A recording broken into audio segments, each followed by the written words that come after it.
Good evening दोस्तों। Welcome to my YouTube channel SSC A to Z disseminating knowledge. आज का topic हमारा है जॉब प्रोफाइल। उसमें हम लोग आज देखेंगे डबल एओ पोस्ट की जॉब प्रोफाइल। पोस्ट प्रेफरेंस भरते वक्त एसएससी एस्पिरेंट के सामने जो सबसे बड़ा प्रॉब्लम आती है, डबल एओ पोस्ट का प्रेफरेंस कहाँ दें हम, क्योंकि डबल एओ पोस्ट के बारे में बहुत ज़्यादा निगेटिविटी भी है और being a highest grade pay job ये स्टूडेंट्स को अट्रैक्ट भी करते हैं। तो मैं अपने बारे में बता दूं, मैं एसएससी सीजीएल 2018 से डबल एओ सेलेक्टेड हूं और मैंने अक्टूबर मंथ 2021 में इस पोस्ट को ज्वाइन किया है। और इस पोस्ट को ज्वाइन करने के बाद आज 3 मंथ अराउंड होने जा रहे हैं। जो मेरा एक्सपीरियंस रहा है वो मैं आपके साथ शेयर करना चाहता हूँ, क्योंकि जब इस पोस्ट को प्रेफरेंस में डालने वाला था बहुत ज़्यादा डाउट था मुझे और एक निगेटिविटी भी स्प्रेड थी इस पोस्ट के बारे में। तो मुझे लगा कि आज जब मैं 3 मंथ यहाँ पर जॉब करने के बाद जो मेरा एक्सपीरियंस रहा वो मैं आपके साथ शेयर करना चाहता हूँ। तो चलिए मैं देखते हैं इस पोस्ट के बारे में।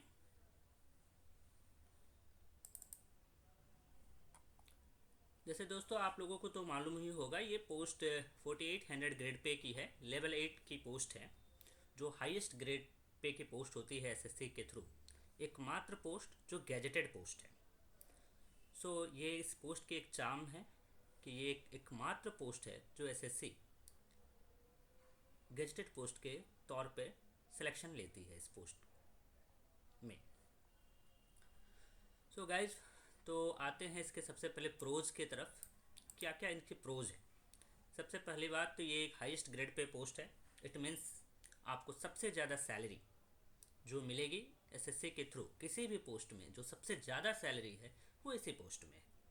इससे ज़्यादा सैलरी आपको किसी भी पोस्ट में नहीं मिलेगी। सबसे पहला ये इसका प्रोज है। दूसरा प्रोज, एकमात्र पोस्ट जो गैजेटेड पोस्ट है। गैजेटेड पोस्ट का मतलब क्या है? गैजेटेड पोस्ट का सबसे बड़ी बात तो बेनिफिट आपको ये मिलता है कि आपको एक सील मिलती है।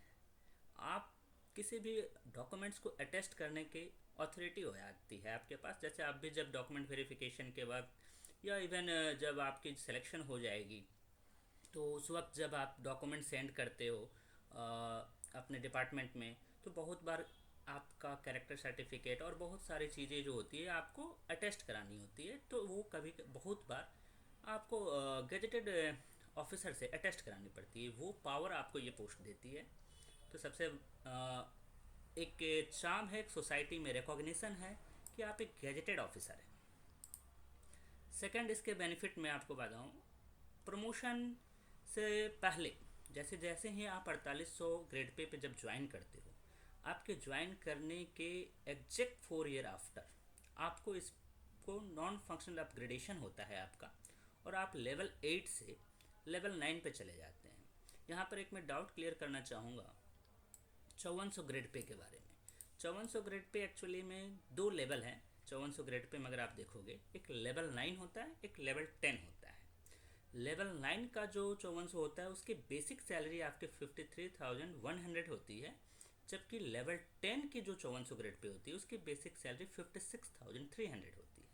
तो जो आपका नॉन फंक्शनल अपग्रेडेशन होता है 4 साल के बाद 4800 ग्रेड पे रहने के बाद, वो आपकी लेवल 9 5400 में होती है।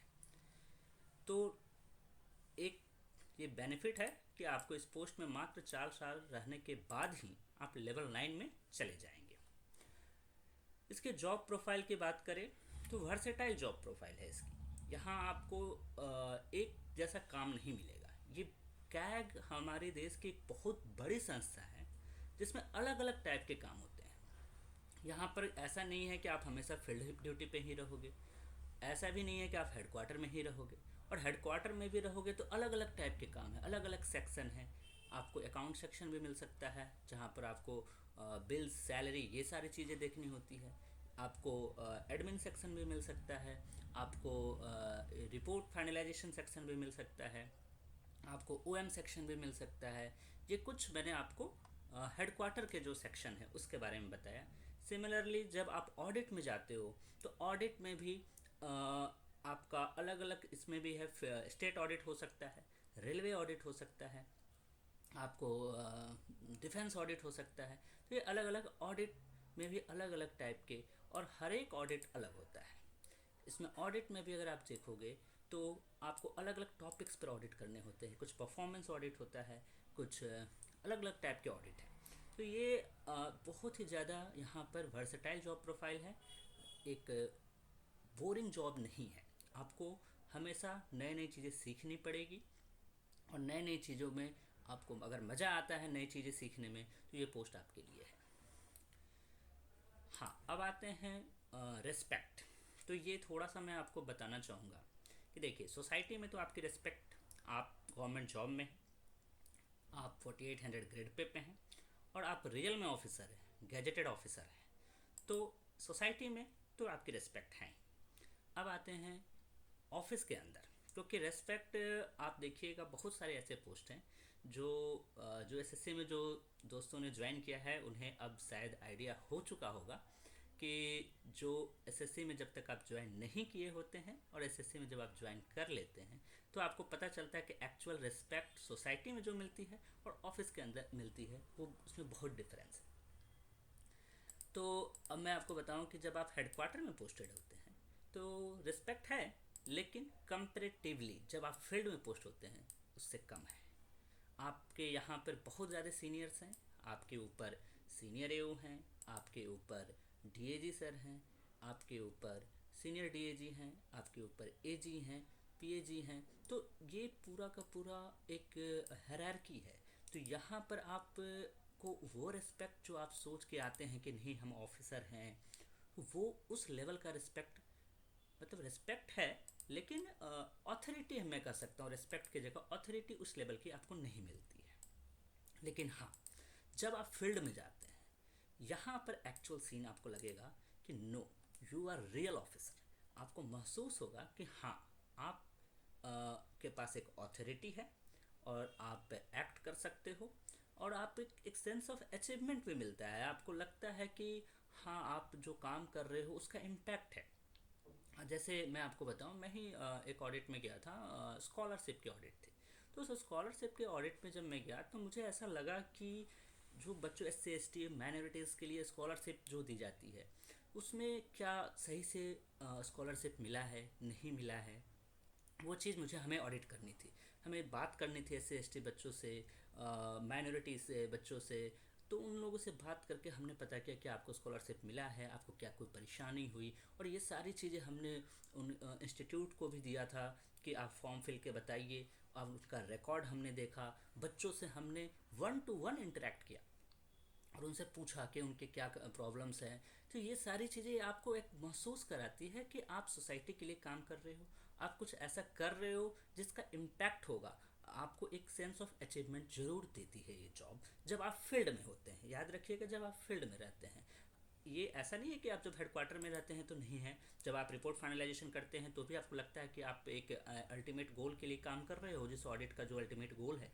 लेकिन जब आप फील्ड पे होते हो तो आप 1 to 1 जब इंटरेक्ट करते हो, तो एक अलग ही आपको achievement, sense of achievement and एक महसूस कराता है कि आप कुछ कर रहे हो जिससे सोसाइटी पे इम्पैक्ट पड़ेगा। जिस पर कोई पॉलिसी है, अगर वो सरकार की पॉलिसी में वो कमियां हैं तो वो चीज़ आप निकाल रहे हो। जो प्रॉब्लम्स हो रही है ग्राउंड लेवल पर, वो आप इन्फॉर्म कर रहे हो, वो आप ऑडिट इशू आप रेज कर रहे हो। ये इसके बाद से हम आते हैं नेक्स्ट पॉइंट पे, extra allowance oil while on tour. ये एक बहुत अच्छी बेनिफिट आपको मिलता है, मॉनेटरी बेनिफिट यहाँ मिलती है। और मैं बात कर रहा हूँ टोटली लीगल मॉनेटरी बेनिफिट की। यहाँ पर कोई भी ऐसा नहीं है कि आप इलीगल पैसे की बात हो रही है। आप जब बाहर जाते हो ऑडिट करने, तो सबसे पहले आपको होटल के लिए फूड अलाउंस, और जो आप जहाँ भी आप जाते हो वहाँ, मान लीजिए आप किसी होटल में ठहरोगे, उस होटल में जहाँ ठहरते हो वहाँ से जहाँ आपका ऑफिस, जिस ऑफिस में आप ऑडिट करने जा रहे हो, उस दोनों के बीच का जो ट्रैवलिंग एक्सपेंस होता है, वो ये 3 चीज़ें आपको गवर्नमेंट ऑफ इंडिया प्रोवाइड करती है। तो होटल चार्जेस के बारे में बताऊं तो 750 रुपीज़ पर डे आपको होटल चार्ज मिलता है। उसके बाद आपको फूड अलाउंस मिलता है, वो 800 पर डे मिलता है। और आप जब होटल से ऑफिस, जिस ऑफिस का ऑडिट करने जा रहे हो वहाँ जाते हो, तो वहाँ पर आपको 225 रुपीज़ पर डे के हिसाब से आपको अलाउंस दी जाती है। तो अगर आप इसको ऐड करोगे तो टोटली आपको 1775 के अराउंड में होता है। तो ये पैसा, अब आप बोलेंगे कि हमारा तो खर्च भी होगा, तो हमारा बचत कैसे होगी, इसमें हमको मॉनेटरी बेनिफिट कहाँ से मिलेगा। जी, ज़रूर सही बात है, खर्च तो होगा आपका, लेकिन यहाँ आपको बेनिफिट कैसे मिलता है ये आप देखिए। आप होटल में जाते हो, जैसे नॉर्मली आपको 750 में होटल मिल जाते हैं, आपको अच्छे होटल मिल जाएंगे और ऑफ़र आपको मिल जाते हैं, ट्रिवागो है और भी बहुत सारे साइट है, आप देखोगे तो 750 तक आपको अच्छे होटल मिल जाएंगे। दूसरी बात, खाना जो फूड अलाउंस मिलता है 800 रुपीज़, यहाँ पर आपकी बचत होती है। आप 800 में आपका खाना जो भी है वो बहुत सस्ते में निपट जाता है और आपको अच्छे खासे बचत वहाँ हो जाती है। तो वहाँ से आपको कुछ एक मॉनेटरी बेनिफिट, अगर आप मान लीजिए कि आप ऑडिट से पर डे अगर 400 500 भी अगर बचत कर लेते हैं, तो और अगर 20 दिन आप ऑडिट में रहें तो 10,000 आपके सीधे सीधे बचत हो रही है। तो ये आपका एक बेनिफिट है। दूसरा, ये इसके जॉब इन्वायरमेंट, मैंने बताया ये बहुत ही डायनेमिक जॉब इन्वायरमेंट है इनकी, और जॉब कल्चर भी। जैसे कि आपके हेडक्वार्टर में भी आप देखिएगा, कैग के जितने भी ऑफिसेज हैं वो आपको नॉर्मल गवर्नमेंट ऑफिसेज जैसे नहीं दिखेंगे। ये बहुत ही ज़्यादा टेक्नोलॉजी ड्रिवन, बहुत ही ज़्यादा इनकी कोशिश है कि हम इसको बहुत ही ज़्यादा सॉफ्टवेयर, जैसे अभी आपके OIS सॉफ्टवेयर यहाँ पे इंट्रोड्यूस किया गया है, और बहुत ही ज़्यादा मतलब टेक्नोलॉजी को ग्रैस्प करने की कोशिश कर रहा है ये ऑफिस। हमेशा डायनेमिक नेचर है, नए नए टेक्नोलॉजी पे काम करना, ये सारी चीज़ें आपको आपको मैं बताऊँ, यहाँ पर लर्निंग बहुत है। अभी जैसे अभी मैंने ज्वाइन किया, और हम लोग की जो ओरिजिनल ट्रेनिंग है अभी वो स्टार्ट नहीं हुई है, लेकिन उससे पहले ही हमारे साथ में जिन्होंने ज्वाइन किया है उनको किसी को पाइथन की ट्रेनिंग मिली है, किसी को डेटा एनालिटिक्स में R की ट्रेनिंग मिली है, किसी को ओरेकल की ट्रेनिंग मिली है, और ये ट्रेनिंग हो रही है और ये हमेशा होते रहती है यहाँ पे ट्रेनिंग। तो ये एक आपको ऐसा लगेगा कि कल्चर जो नॉर्मली गवर्नमेंट जॉब में जो एक हमारा एक परसेप्शन बना हुआ है कि नहीं, मतलब कि नॉर्मली जैसे वही कागज़ों में काम हो रहा है, बस काम ही, ऐसे कोई नए टेक्नोलॉजी नहीं अडॉप्ट किया जा रहा है, ऐसा आपको यहाँ पर फील नहीं होगा। यहाँ पर आपको अलग अलग टाइप के टेक्नोलॉजी में ट्रेनिंग भी दी जाएगी और इसको आपसे यूज भी लिया जाएगा। तो ये चीज़ें हैं। और आपको जब ट्रेनिंग आपको होती है, और मैंने जो ट्रेनिंग अटेंड किया, मुझे महसूस होता है कि बहुत ही अच्छे तरीके से यहाँ के जो RTI के ही जो ट्रेनर होते हैं वही आपको ट्रेन करते हैं, बहुत ही अच्छे तरीके से ट्रेनिंग दी जाती है। और जहाँ तक हम लोगों की जो ओरिजिनल जॉब ट्रेनिंग है वो भी अब इसका अलग चेंज हो चुका है। पहले जो जैसे होता था वैसा अब नहीं है, अब ट्रेनिंग की जो टाइमिंग है, पीरियड है, वो बढ़ा दिया गया है। अब 9 मंथ्स की ट्रेनिंग है। सब पहले आपको 4 मंथ्स की आपकी ऑनलाइन ट्रेनिंग होगी, मतलब कि आपको RTI में बैठा के ट्रेनिंग दी जाएगी 4 मंथ्स की। उसके बाद आपको 3 मंथ्स की फील्ड ट्रेनिंग होगी, जहाँ पर आपको ऑडिट के लिए भेजा जाएगा, और आप साथ में ऑडिट में जो आपके सीनियर AO होंगे, सीनियर ऑडिट ऑफिसर, वो आपको बताएंगे कि कैसे ऑडिट करना चाहिए, क्या क्या चीज़ें, कैसे कैसे प्रोसेस है, ये सारी चीज़ें आपको एक्सप्लेन की जाएगी जब आप फील्ड पर ले जाया जाएगा आपको ट्रेनिंग देने के लिए। और फिर वंस अगेन 2 मंथ्स फिर से आपको RTI में ट्रेनिंग होगी।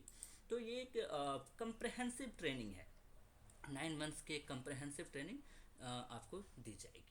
तो ये कुछ प्रोज हैं, प्रोज और भी हैं, लेकिन इस वीडियो में अभी इतना ही मैं आपको बताना चाहूँगा। नेक्स्ट वीडियोज़ में हम लोग देखेंगे और भी बहुत सारे प्रोज हैं।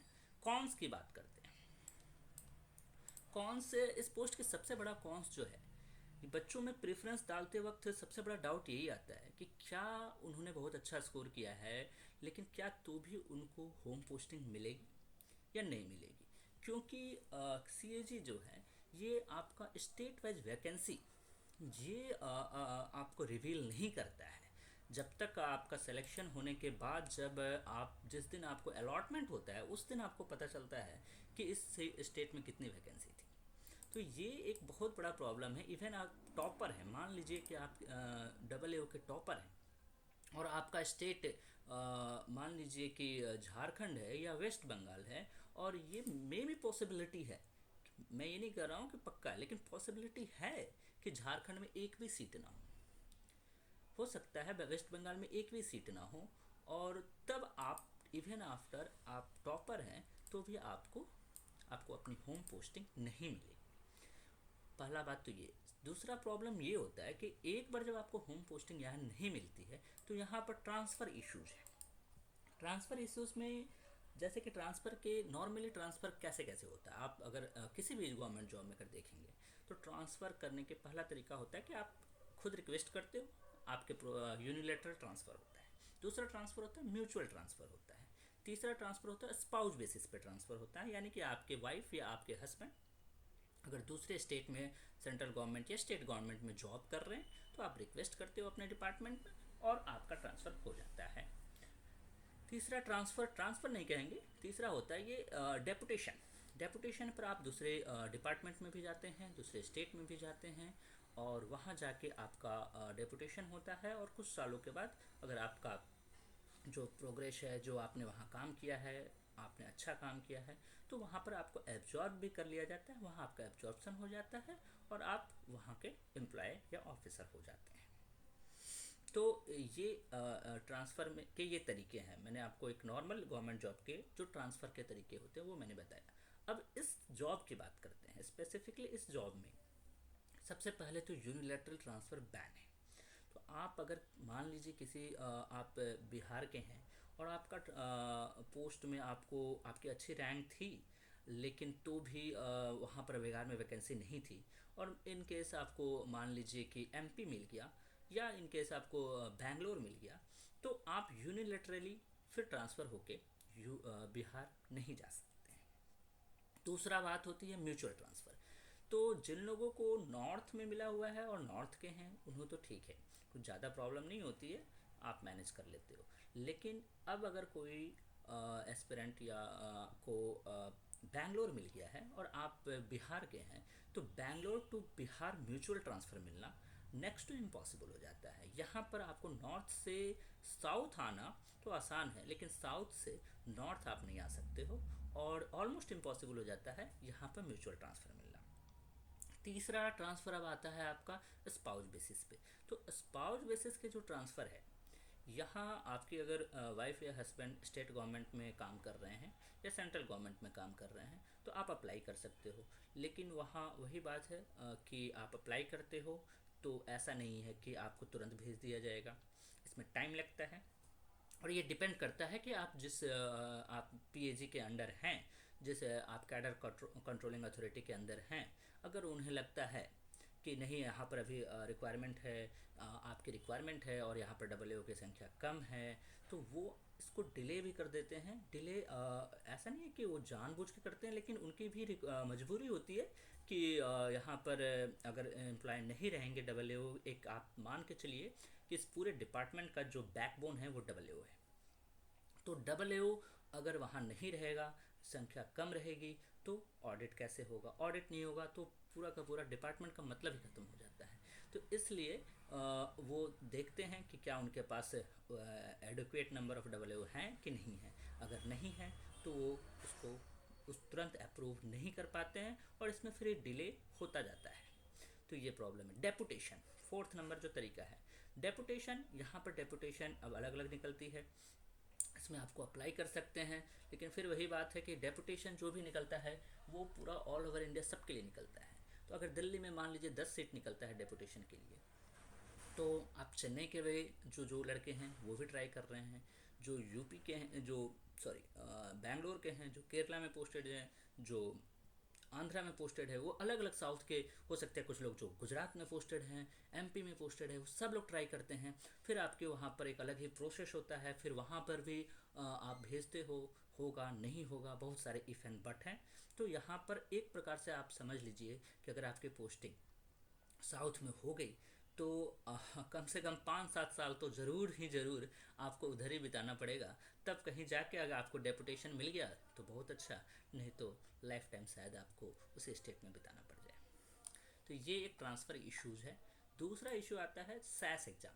वैसे तो मेरे हिसाब से ये कोई बहुत बड़ा इशू नहीं है। जो लड़के जो स्टूडेंट्स एसएससी जैसे टफेस्ट एग्ज़ाम को क्लियर करके निकल के आ रहे हैं, उनके लिए ऐसे ऐसे एग्ज़ाम क्लियर करना कोई बहुत बड़ी बात नहीं है। और साथ ही साथ जब आपको 9 मंथ्स की ट्रेनिंग, जिसमें 6 मंथ की ट्रेनिंग आपको आपके सब्जेक्ट्स पे दी जा रही है, तो आप इसको आसानी से तो नहीं कहेंगे, लेकिन हाँ, क्लियर कर सकते हैं। ऑलमोस्ट सभी लोग क्लियर कर लेते हैं। और इसमें आपको मात्र 45% मार्क्स लाने होते हैं, एमसीक्यू एग्ज़ाम होता है। तो इतना बड़ा इशू नहीं है। लेकिन हाँ, अगर आप ये सोच रहे हैं कि मतलब मैंने जॉब ले लिया, अरे अब मेरी जॉब पक्की है, अब मुझे कोई टेंशन नहीं है और मुझे अब पढ़ाई वढ़ाई नहीं करनी है, तो ऐसा नहीं है। आपको ये एग्ज़ाम क्लियर करना पड़ेगा। तो ये एक इश्यूज रहता है लोग बच्चों के साथ। अगला इशू है, कौन कह सकते हैं, लैंग्वेज एग्ज़ाम। अगर आप साउथ इंडियन किसी भी स्टेट में पोस्टेड हो गए, तो वहाँ का जो लोकल लैंग्वेज है वो एग्ज़ाम आपको क्लियर करना पड़ता है। वैसे वो इससे आपको एक बात मैं बता दूं, अगर आप सैस एग्ज़ाम नहीं क्लियर करते हैं, जो स्टिपुलेटेड टाइम है 2 इयर्स का, तो उसके बाद आपको एक्स्ट्रा अटैम्प्ट भी दिए जाते हैं नॉर्मली। लेकिन अगर तो भी आप नहीं क्लियर करते हैं, तो आपको जॉब से भी निकाला जा सकता है। लेकिन ऐसा नॉर्मली अभी तक तो जो मेरे नज़र में है, अभी तक किसी के साथ ऐसा नहीं हुआ है। और सब लोगों ने स्टिपुलेटेड टाइम में ही निकाल ही लेते हैं, या फिर उनको अगर एक्स्ट्रा अटैम्प्ट भी दिए जाते हैं उसमें निकाल लेते हैं। लेकिन अगला एग्ज़ाम जो लैंग्वेज एग्ज़ाम है, अगर लैंग्वेज एग्ज़ाम आप नहीं भी क्लियर करते हो, तो ऐसा नहीं है कि आपको जॉब से निकाल दिया जाएगा या आपका डिमोशन कर दिया जाएगा ऑडिटर में। जैसा एस एस एग्ज़ाम में एक क्लॉज है कि अगर आपने एस एस एग्ज़ाम में stipulated time plus extra time जो दिया जा रहा है उसमें भी आप नहीं क्लियर कर रहे हो, तो आपको डिमोट भी किया जा सकता है। लेकिन लैंग्वेज एग्ज़ाम अगर आप नहीं क्लियर करते हो तो ऐसा नहीं है, आपको डिमोट नहीं किया जाएगा, आप डबल ए पे ही रहेंगे। हाँ, 2 साल तक आपने अगर लैंग्वेज एग्ज़ाम नहीं क्लियर किया, तो तीसरे साल से आपकी जो एनुअल हाइक लगती है उस पर रोक लग जाती है। तो वैसे लैंग्वेज एग्ज़ाम भी आपको क्लियर वो हो जाता है, उतना टफ नहीं होता है। टफ लैंग्वेज सीखना तो है, लेकिन पेपर ऐसा होता है कि आप क्लियर कर लोगे। अगला कॉन्स कहूँ या प्रोज कहूँ, मैं कंफ्यूज था इस बारे में। लेकिन रिस्पॉन्सिबल पोस्ट है, ये बहुत ही रिस्पॉन्सिबल पोस्ट है, आप पर बहुत ही ज़्यादा रिस्पॉन्सिबिलिटी है। जब आप हेडक्वार्टर में पोस्टेड होते हो, तो आप एक सेक्शन के हेड होते हो, डेटा एनालिटिक्स के हेड हो सकते हो, एक आईआर जो होता है, इंस्पेक्शन रिपोर्ट जो ड्राफ्ट किया जाता है, उसके हेड हो सकते हो आप। तो आपको अलग अलग सेक्शन के हेड बनाया जाता है। एडमिन सेक्शन में एक सेक्शन होता है, तो उसके आप हेड हो सकते हो। तो ये आपको एक रिस्पॉन्सिबल पोस्ट है। इवन जब आप टूर में जाते हो, ऑडिट पे जाते हो, तो आप वहाँ पर आप जो ऑडिट करते हो वहाँ पर आप पैरा जो भी ऑब्जेक्शन है वो रेज करते हो, तो वहाँ पर आपको एक डबल ए को ऑब्जेक्शन निकालने होते हैं। आपने ऑडिट पर गए हैं तो ऐसा नहीं है कि आप कोई भी पैरा ही नहीं निकालोगे, कोई ऑब्जेक्शन ही लेके नहीं आए। तो एक बहुत ही रिस्पॉन्सिबल पोस्ट है। डेफिनेटली आप गेजेटेड ऑफिसर है, तो आपसे एक्सपेक्टेशन भी हाई होती है। तो डेफिनेटली यहाँ पर आपको ध्यान रखना है कि इस कॉन्स तो नहीं कहेंगे, लेकिन कहते हैं ना कि with great power great responsibility comes. तो ग्रेट पावर तो नहीं है, लेकिन गुड पावर है, तो गुड रिस्पॉन्सिबिलिटी भी आपसे एक्सपेक्ट किया जाता है। हाँ, अगला इशू है फैमिली इशू।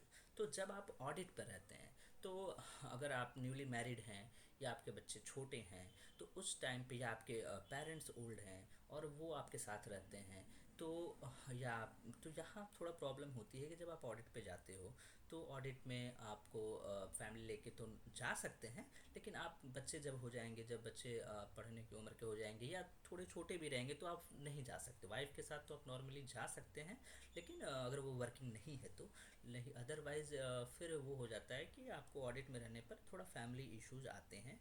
और लेकिन ये फैमिली इश्यूज स्टार्टिंग के कुछ टाइम के लिए है, उसके बाद आपका फैमिली जब आपका सेटल हो जाता है तो आपको उतना प्रॉब्लम नहीं होती है। तो ये एक पर्सनल है, पर्सनल बातें हैं कि अगर किसी को लगता है कि नहीं, हम हमेशा हम फैमिली के साथ ही रह सकते हैं, हम बाहर ऑडिट करने जाएंगे, 5 दिन के लिए ऑडिट करने गए, फिर सैटरडे संडे वापस आना, फिर 5 दिन के लिए कहीं और जाना, ये चीज़ मेरे से नहीं हो पाएगा, या टूरिंग पसंद नहीं है, ट्रैवलिंग पसंद नहीं है, तो उनके साथ तो ये बहुत बड़ा इशू हो सकता है। तो ये आप अपना प्रेफरेंस डालते वक्त इस बात को ज़रूर ध्यान रखिएगा। और हाँ, ये ज़रूर आप मान के चलिए, आप ये सोच के एकदम मत आइएगा इस डिपार्टमेंट में कि हमको हेडक्वार्टर पोस्टिंग मिल जाएगी तो हम आराम से हेडक्वार्टर में ही रह जाएंगे, या हम कुछ ऐसा कितने लोग गर्ल्स हैं, गर्ल्स को लगता है कि हम गर्ल्स हैं तो हमें हेडक्वार्टर पोस्टिंग मिल जाएगी। ये चीज़ें अब मैं बता रहा हूँ कि सीएजी डिपार्टमेंट, सीएजी जो है बहुत ही प्रोग्रेसिव है। यहाँ पे अब ये चीज़ें डिफरेंसेस नहीं हैं कि गर्ल्स हैं तो इनको यहाँ बैठा के रखना है, बाहर बाहर नहीं भेजना है, ऐसा नहीं है। गर्ल्स को भी मैंने देखा है, उनको ऑडिट पे भेजा जा रहा है। मैंने 50 ईयर्स ओल्ड मैडम थी हमारी, साथ में हैं, काम करती हैं, उनसे उनको लगभग 5 ईयर्स से वो हेडक्वार्टर में पोस्टेड थी और उनको ऑडिट में भेजा गया। तो मैंने उनसे बात कर रहा था तो मैंने बोला मैम गर्ल्स को या लेडीज़ जो हैं उनको तो हेडक्वार्टर में ही रखना चाहिए। तो उन्होंने बोला नहीं, क्यों रखना चाहिए, जब जॉब ज्वाइन किया था तो हमें मालूम था कि हमें ऑडिट में भेजा जा सकता है। तो उनकी भी जो थिंकिंग थी कि नहीं हमें जाना है, उनके प्रॉब्लम्स थी, उन्होंने बोला कि हाँ मुझे प्रॉब्लम होगी लेकिन ये मेरा जॉब है तो मुझे जाना पड़ेगा। मैंने जब ज्वाइन किया था, जब मैंने एसएएस एग्ज़ाम क्लियर किया था तो मुझे मालूम था कि मुझे भेजा जा सकता है, तो मैं उसके लिए रेडी थी। हाँ लेकिन फैमिली इशू तो हैं, तो वो प्रॉब्लम्स तो उनके साथ भी हैं। तो ये मैं आपको क्लियर करना चाहूँगा कि ये सोच के इस डिपार्टमेंट में ना आए कि मुझे लाइफ टाइम तो टूर पर जाना ही नहीं पड़ेगा बिकॉज ऑफ सोशो रीजन। आप कभी भी हो सकता है कि आप हेडक्वार्टर में पोस्टेड हैं और कब आपको टूर में भेज दिया जाए और टूर से कब हेडक्वार्टर में भेज दिया जाए इसका आपको पता तक नहीं चलेगा। अगला इनका कॉरपोरेट कल्चर। कॉरपोरेट कल्चर से मेरा कहना है कि थोड़ा सा कम्पिटिटिव इन्वायरमेंट है और प्रेशर है। प्रेशर इसलिए भी है क्योंकि यहाँ पर आपको ऑडिट रिपोर्ट तैयार करनी होती है और ऑडिट रिपोर्ट जब तैयार होती है तो उसका एक टाइम होता है, एक ड्यूरेशन होता है कि हम इस ऑडिट को 3 मंथ्स में कंप्लीट करेंगे, इस ऑडिट को 2 मंथ्स में कंप्लीट करेंगे, इसको ऑडिट को 2 मंथ्स में हो जाएगा, फिर रिपोर्ट बनेगा और ये चीज़ पार्लियामेंट में जाएगा या रिस्पेक्टिव स्टेट गवर्नमेंट में जाएगा, चाहे जहाँ भी उनको आगे फॉरवर्ड करना है यहाँ जाएगा। तो ये एक टाइम बाउंड होता है, तो इस टाइम बाउंड में आपको वर्क करना पड़ता है। तो यहाँ पर एक कल्चर ऐसा है कि आप पर एक टाइम लिमिट है, आप ऐसा नहीं कर सकते हैं कि ये काम 3 महीना का है और हमारे पास हम इसको 5 मंथ्स में करेंगे, क्योंकि ऊपर से प्रेशर रहेगा आप पे कि आपको ये काम इस लिमिटेड टाइम में आपको कंप्लीट करना है। तो ये एक कॉन्स रहता है। प्रमोशनल एस्पेक्ट्स, प्रमोशनल एस्पेक्ट्स में अगर मैं बात करूँ तो आप ये डिपेंड करता है अलग अलग सिविल में भी जैसे कि सेक्शन अलग अलग आपका, जब आप डबल ए सेलेक्ट होते हो तो जिस दिन आपको स्टेट एलोकेशन होता है उसी वक्त आपको एक चीज़ पता चलती है कि आप डबल ए में सिविल में हो, कि आप कमर्शियल में हो, कि आप डिफेंस में हो, कि आप रेलवे में हो, कि आप पीएनटी में हो। तो ये चीज़ें जो होती है उस ये अलग अलग पर डिपेंड करता है कि आपका प्रमोशन कैसा है। अगर हम नॉर्मली सिविल की बात करें तो सिविल में प्रमोशन थोड़ा स्लो है और वो भी स्टेट वाइज डिपेंड करता है। अगर आप साउथ के स्टेट में हो तो थोड़ा प्रमोशन फास्ट है, अगर आप नॉर्थ में हो तो थोड़ा स्टेट प्रमोशन वहाँ पर स्लो है। लेकिन आपको नॉर्मली मान के चलिए आपको 12 ईयर्स में, 12 से 14 ईयर्स में आप डबल ए से सीनियर ए लेवल 10 यानी कि 5400 में जो मैंने बताया था लेवल 9 और लेवल 10 दो होते हैं। तो आप देखोगे कि 4800 पे आप ज्वाइन करते हो, 4 साल बाद आप लेवल 9 5400 में जाते हो और स्टार्टिंग से जब आपने ज्वाइन किया तब से अगर आप काउंट कीजिए तो 12 से 14 साल में आप लेवल 10 में जाते हो। इसके बाद जो है प्रमोशन बहुत ही स्लो है। यहाँ पर सबसे बड़ा प्रॉब्लम यही है इस जॉब में कि प्रमोशन जो है जब आप सीनियर एओ बन जाते हो उसके बाद प्रमोशन बहुत स्लो हो जाता है। तो लेकिन प्रमोशन को ये स्लो होने को देखते हुए हम जो एक टीम थी उन्होंने एक सजेशन दिया है और उस सजेशन को एक्सेप्ट भी कर लिया गया है, लेकिन अभी अंडर प्रोसेस है। तो उन्होंने क्या किया है कि आपका जैसे डबल एओ से सीनियर एओ जब आप बन जाते हैं तो आपको अलाउ करते हैं कि एक नया पोस्ट इन्होंने क्रिएट किया है। जैसे कि आप मानिए कि जब आप डबल एओ के पास सीनियर एओ बने, सीनियर एओ के बाद अगला जो पोस्ट होता है वो टीएजी होता है, डिप्टी अकाउंटेंट जनरल। तो डिप्टी अकाउंटेंट जनरल जो पोस्ट होती है उससे पहले भी एक पोस्ट होता है वैसे तो असिस्टेंट अकाउंटेंट जनरल। तो ये जो पोस्ट होती है ये आपके आईएएस कैडर की होती है और आईएएस कैडर में वैकेंसी बहुत ही कम होती है। यूपीएससी से जो लोग रिक्रूट होते हैं वो यहाँ आते हैं तो उन्होंने वैकेंसी बहुत कम होने के कारण और इन्होंने ऐसा किया है कि उन्होंने बोला कि नया कैडर बनाएंगे, नॉन आईएएस कैडर। और नॉन आईएएस कैडर में उन्होंने 3 पोस्ट क्रिएट की है जिसको chief audit officer 1, chief audit officer 2 and chief audit officer 3। Level 10 senior AO जो होता है वो लेवल 10 की पोस्ट होती है लेवल 11 की पोस्ट इन्होंने क्रिएट की है chief audit officer 1, level 12 chief audit officer 2 and level 13 chief audit officer 3।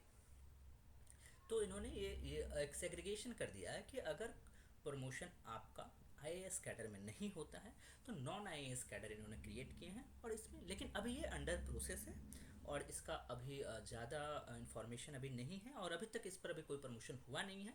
Even वैसे तो मेरे डिपार्टमेंट में मेरे ऑफिस में इसके लिए जो भी लोग एलिजिबल हैं, जो उन लोगों से रिक्वेस्ट मांगी गई थी कि वो अपना परफॉर्मा सेंड करें कि उन्होंने क्या अभी उनका एक्सपीरियंस कितना है, तो उसके आधार पर ये अभी अंडर प्रोसेस है।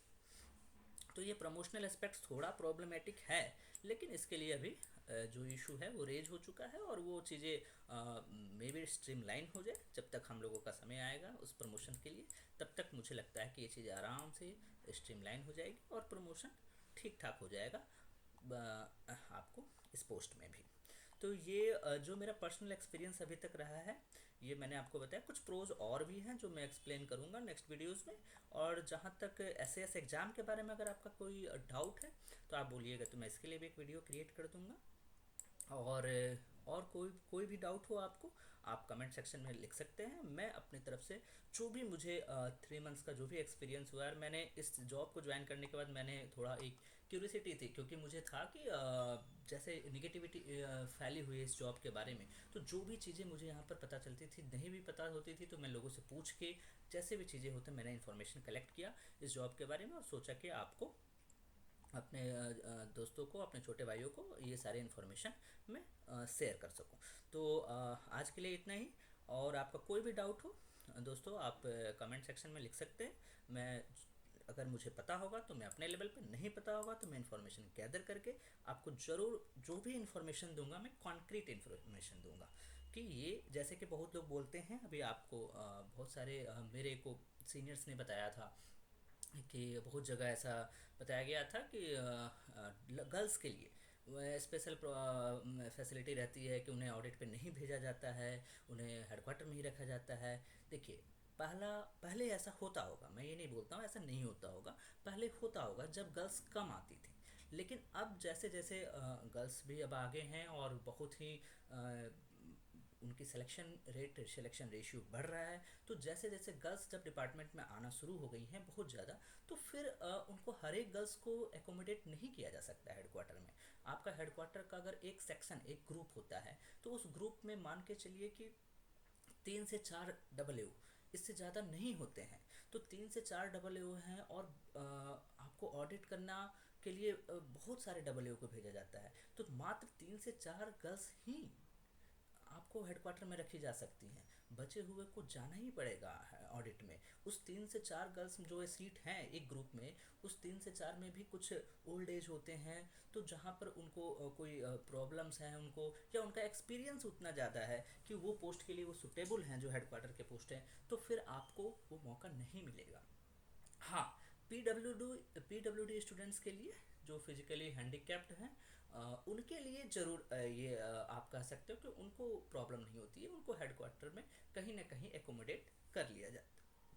लेकिन गर्ल्स के लिए ये बोलना कि नहीं आपको हेडक्वार्टर ही मिलेगा, ज़रूरी नहीं है। मिल सकता है, मिलने का पॉसिबिलिटी ज़रूर ज़्यादा है, लेकिन एक आप इस माइंडसेट के साथ ज़रूर मत आइएगा इस डिपार्टमेंट में कि मुझे पूरा लाइफ टाइम मेरा यहाँ पर हेडक्वार्टर में निकल जाएगा। तो ये जो मेरा एक्सपीरियंस रहा मैंने आपके साथ शेयर किया, और कोई भी डाउट है आप कमेंट कीजिए और मैं आपको जवाब देने का प्रयास करूँगा। Okay guys, thank you once again. Okay.